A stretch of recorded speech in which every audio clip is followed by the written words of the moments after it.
Hello citizens, ఒకసారి ఊహించుకోండి. మీరు విడాకుల కేసులో ఉన్నారు. అన్నీ లీగల్గానే వెళ్తున్నాయని అనుకుంటారు. కానీ సడన్గా మీ లాయర్ల మీదే కేసులు నమోదైతే? కేవలం లాయర్ల మీద మాత్రమే కాదు, భార్య మీద, ఆమె కుటుంబం మీద ఏకంగా 80కి పైగా కేసులు.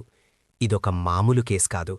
సుప్రీంకోర్ట్ ఆఫ్ ఇండియా దీనికి మ్యాట్రిమోనియల్ మహాభారత అని పేరు పెట్టిందంటే అర్థం చేసుకోండి. ఆగండి 80 కేసులా? అసలొక మనిషి ఇన్ని కేసులు ఎలా ఫైల్ చేయగలడు? ఎందుకంటే ఆ భర్త స్వయంగా ఒక లాయర్, చట్టంలోని లొసుగులను తన భార్యను వేధించడానికి ఒక ఆయుధంగా వాడుకున్నాడు. అంటే న్యాయం చేయాల్సిన చేతులే అన్యాయానికి పాల్పడ్డాయన్నమాట. నేనిది పూర్తిగా తెలుసుకోవాలి. 2010లో వీరికి స్పెషల్ మ్యారేజ్ యాక్ట్ కింద పెళ్లయింది. 2 పిల్లలు. 2016 నాటికి గొడవలు ముదిరిపోయాయి. సాధారణంగా జరిగే గొడవలేనా లేక మరీ తీవ్రంగా ఉండేవని కోర్టుకు వెళ్లారా? చాలా తీవ్రంగా మారాయి. ముంబైలో ఉన్న భార్య పిల్లలకు ఆ భర్త కనీస మెయింటెనెన్స్ ఇవ్వడం ఆపేశాడు. అంటే పిల్లల స్కూల్ ఫీజులు, ఇంటి ఖర్చులు అన్నీ ఆడిపోయాయా? అవును. అందుకే భార్య ఫ్యామిలీ కోర్టుకి వెళ్ళింది. కోర్టు నెలకు 80,000 మెయింటెనెన్స్ ఇవ్వాలని ఆర్డర్ వేసింది. సో ప్రాబ్లం సాల్వ్ అయినట్టే కదా, ఇక ఇబ్బంది ఏముంది? అక్కడే అసలు ట్విస్ట్.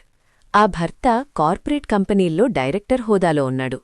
కాని మెయింటెనెన్స్ కట్టకూడదని కావాలని తన ఉద్యోగాలన్నీ వదిలేశాడు.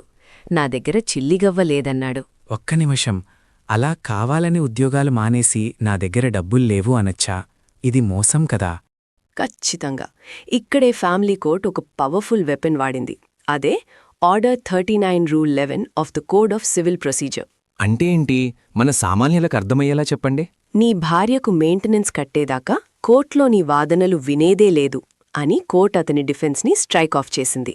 వావ్, కోట్లకు అంత పవర్ ఉంటుందని నాకు తెలియదు. మరి ఆ భర్త భయపడి ఊరుకున్నాడా? అస్సలు తగ్గలేదు.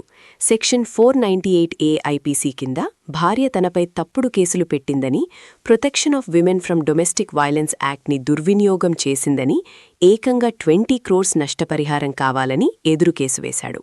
తన బాధ్యతలు తప్పించుకోవడానికి ఇంతకు బరి తెగించాడా? అంతకుమించి section 340 of the code of criminal procedure కింద ఆమెపై పర్జరీ కేసులు వేశాడు. భార్యను, ఆమె లాయర్లను భయపెట్టడానికి బార్ కౌన్సిల్కు కంప్లైంట్స్ ఇచ్చాడు. ఒక రకమైన టెర్రర్ క్రియేట్ చేశాడు. మరి ఈ 80 కేసులతో ఆవిడ 10 ఏళ్లు ఎలా పోరాడింది?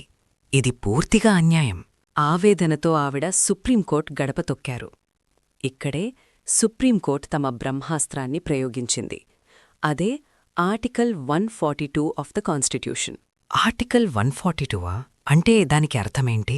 కింది కోర్ట్ల ప్రొసీజర్స్ వల్ల న్యాయం జరగడం లేదని భావిస్తే కంప్లీట్ జస్టిస్ చేయడానికి సుప్రీంకోర్టుకు ఉండే ఎక్స్ట్రార్డినరీ పవర్ ఇది.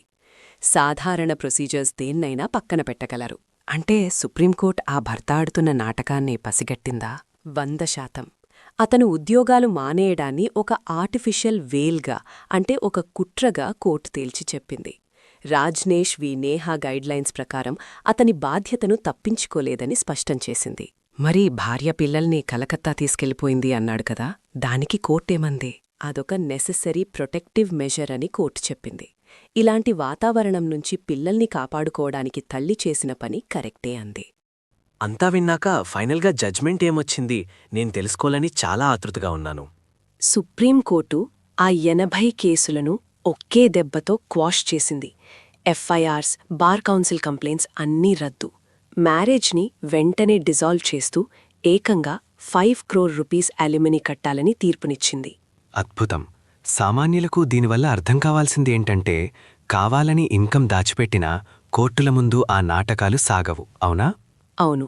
అలాగే లాయర్లకు కూడా ఇదొక రక్షణ కవచం. ఎవరైనా కక్ష సాధింపు కోసం లాయర్ల మీద బార్ కౌన్సిల్ కంప్లైంట్స్ ఇస్తే సుప్రీంకోర్టు చూస్తూ ఊరుకోదు. న్యాయ వ్యవస్థను పగ తీర్చుకునే ఆయుధంగా మార్చలేరు. భలే చెప్పారు. సింపుల్గా చెప్పాలంటే, చట్టంతో ఆడుకుంటే అదే చట్టం తిరిగి గట్టిగా దెబ్బతీస్తుంది. ఖచ్చితంగా. అది కూడా సుప్రీంకోర్టు రేంజ్ దెబ్బ.